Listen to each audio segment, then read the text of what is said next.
Good morning guys, Radhe Radhe, जय श्री कृष्णा। तो कैसे हैं आप? उम्मीद करती हूँ सब अच्छे होंगे। मैं भी बहुत बढ़िया हूँ। और बारिश जो है सुबह सुबह आज स्टार्ट हो गई है। काफ़ी दिनों से मतलब 2-3 दिन से बारिश नहीं आ रही थी, तो आज सुबह ही बारिश आने लग गई है। तो गाइज मैंने ब्रेकफास्ट बनाने के बाद गुड़िया को ब्रेकफास्ट बनाया, और पता नहीं ये बच्चों के साथ कितनी मुसीबतें होती है गाइज। होती ही है, सबके होती होगी, क्योंकि बच्चों का अपना ही मन होता है। कभी कुछ बोलते हैं, कभी कुछ बोलते हैं। तो कभी तो स्कूल अच्छे से चली जाती है मेरी गुड़िया, और कभी इतने नखरे करती है कि पूछो नहीं बात।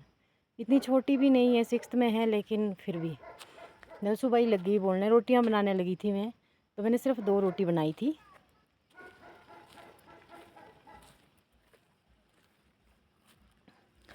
और बोलने लग गई कि मम्मा बाहर जाओ, बच्चों को देखो आप। और मतलब ऐसे नहीं सोच रही कि मम्मा रोटी बना रहे तो मैं, मतलब पता नहीं सोचते ही क्या है बच्चे, मुझे गाइस समझ में नहीं आता है। और बच्चों को देखो, मैं खाना खाती हूँ तब तक बच्चे ना चले जाए। और और फिर मैंने उसको डांट दिया। मैंने कहा रोटी खा ले तू, बच्चे कहीं नहीं जाते हैं। और फिर मैंने मतलब रोटी फटाफट बना के कंप्लीट की। फिर बोलती है कि आप मुझे छोड़ने चलो। और उतने को बच्चे भी आ गए। मैंने बोला बच्चों के साथ चले जाओ, बोलते नहीं बच्चों के साथ नहीं जाऊँगी, आप चलो या दीदी चलेगी। ये हद है, पता नहीं क्या बच्चे हैं, मैं तो हैरान हो जाती हूँ। फिर गाइज़ रोटियाँ बना चुकी थी वैसे तो मैं, चपातियाँ ख़त्म कर दी थी बना के, लेकिन बनाई और फिर मैंने बंद कर दी। और उसके दादू को नाश्ता दे दिया, क्योंकि बुज़ुर्गों को जल्दी भूख लग जाती है ना। तो मैंने उनको खाना दे दिया, नाश्ता दे दिया। और फिर चटनी बनाई मैंने पहले टमाटर की, फिर दाल चटनी, और उसके साथ नाश्ता दे दिया। और घी लगाया था चूल्हे पे, उसमें फिर कम आंच की, लकड़ियाँ पीछे की। फिर मैंने कहा चलो उतने को ऐसा ना हो कि गिर ही जाए उबल के। तो बस उसको छोड़ने के लिए आई थी। फिर आधे रास्ते तक में मुझे बच्चे दिखाई दिए। फिर मैंने बोला कि वहाँ से चली जा। गई तो गुस्से के साथ हुई है, पर चली गई है। अब मैं कहाँ जाती साथ साथ में, जब बच्चे हैं। अगर अकेला हो बच्चा फिर तो गाइस जाना पड़ता है, लेकिन बच्चे बिल्कुल नहीं समझते। और अब मैंने सोचा, फिर मैं वहाँ से चली गई ऊपर जंगल की तरफ। मैंने कहा कहीं जंगली सब्जी ही मिल जाए। तो मुझे तो कुछ नहीं मिला गाइस, क्योंकि बंदर वगैरह खा लेते अगर उग भी जाए ना। तो मुझे तो नहीं मिला। अब मैं वापस जा रही हूँ। और मैंने सोचा था आज से हम लहसुन लगाने की शुरुआत करेंगे। वैसे तो अभी लहसुन अलग ही कर रहे हैं, जैसे मतलब बड़ा अलग जो लगाने वाला है वो अलग, जो छोटा छोटा है वो सब्ज़ी के लिए काम आ जाता है। तो अभी वैसे तो काम है, मतलब अभी 1-1.5 कट्टा लहसुन अलग करने के लिए। चलो बारिश आ गई है तो उसमें वही कर लेंगे, उसको अलग कर लेंगे, वो भी एक काम ही है। लेकिन पता नहीं इस बारिश ने क्या सोचा है। मतलब थोड़ा थोड़ा लगाना स्टार्ट कर दे सोचा है, मतलब धीरे धीरे लगा लें तो ठीक रहेगा। क्योंकि अब तो इस महीने लगा के कंप्लीट करना ही पड़ता है गाइस। क्योंकि पता क्या होता है कि आ, हमारे थोड़ा पानी की दिक्कत है, तो टाइम से लग जाए तो फिर बारिश में ऐसा होता है जम जाता है। आगे तो सूखे का मतलब सूखे की मार तो पड़ती ही पड़ती है हमारे को, इसलिए साइज़ नहीं बन पाता है।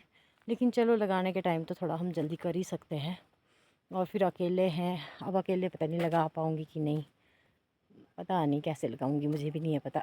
पर सोचा है, हिम्मत रखी है कि लगा लूँगी, करूँगी कोशिश। पिछले साल तो मेरी हेल्प करने के लिए थे कोई, और उन्होंने कर दी थी बेचारे। चलो हर बार ऐसा नहीं होता है। और देखते हैं गाइस कि कितने दिनों में मैं उस लहसुन को लगा के कंप्लीट कर पाती हूँ। और देखिए मौसम कुछ ऐसा धुंध धुंध सी हो गई है, बारिश आनी स्टार्ट हो गई। तो मैं ये जंगल का रास्ता है, इस जंगल के रास्ते से बच्चे स्कूल जाते हैं। तो मतलब थोड़ा सा नहीं, अकेले जाओ तो डर है, वरना तो बच्चों के साथ तो ऐसा कुछ नहीं है। बाकी जंगल का काफ़ी लंबा रास्ता है, कम से कम 3-4 किलोमीटर का रास्ता है, तो थोड़ा सा डर लगता है। लेकिन सभी बच्चे इसी तरह से पढ़े हैं, तो संघर्ष तो सभी को करना पड़ेगा। क्या करना गाइस, ऐसे ही होता है, कई जगह पे होता होगा, ऐसे पैदल जाना पड़ता है, जंगल के रास्ते होते हैं, अकेले भी जाना पड़ता है। तो हमने तो बहुत संघर्ष किया है बचपन में गाइस। तो हमारे बच्चों ने इतना तो कुछ नहीं किया है। हाँ है दूर, जंगल का रास्ता भी है, लेकिन सीधा सीधा है, चढ़ाई नहीं है, उतराई नहीं है, कुछ नहीं है, बिल्कुल सीधा है। तो सीधे में मुझे नहीं लगता कि थोड़ा मुश्किल कुछ होता होगा, पर फिर भी बच्चों के लिए तो थोड़ा मुश्किल होता ही है। तो गाइज़ अब जाती हूँ। ये देखिए गाइज़, मैंने ना हाथ भी नहीं धो रखे आटे वाले, ये आटा हाथों में ही लगा हुआ है, हाथ भी नहीं धोए थे। और बस बच्चों की ज़िद के आगे इंसान को थोड़ा सा झुकना ही पड़ता है। माँ बाप तो वैसे भी झुकते ही है। माँ बाप को मुझे अभी भी बुरा लग रहा है कि मैंने उसको छोड़ दिया है, तो वो ऐसे गुस्से के साथ गई है ना, तो मुझे बुरा तो लग रहा है, लेकिन बच्चे हैं साथ में तो मुझे जाने की क्या ज़रूरत है। इसलिए मैंने अपना मन बड़ा सा करके भेज दिया उसको डांट के। डांटा भी नहीं है, मैंने बोला कि चले जाओ, बच्चे तो है। तो बस अब जाती हूँ, देखती हूँ मेरा घी कहीं उबल ना जाए, फिर सासू माँ से डांट खानी पड़ेगी।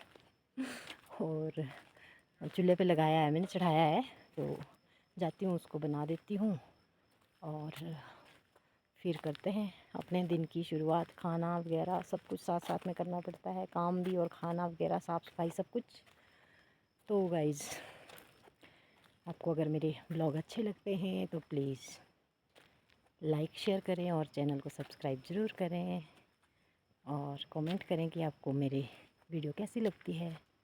तो बाय बाय, मिलते हैं अगले ब्लॉग में, और तब तक के लिए जय श्री कृष्णा, राधे राधे, जय माता दी।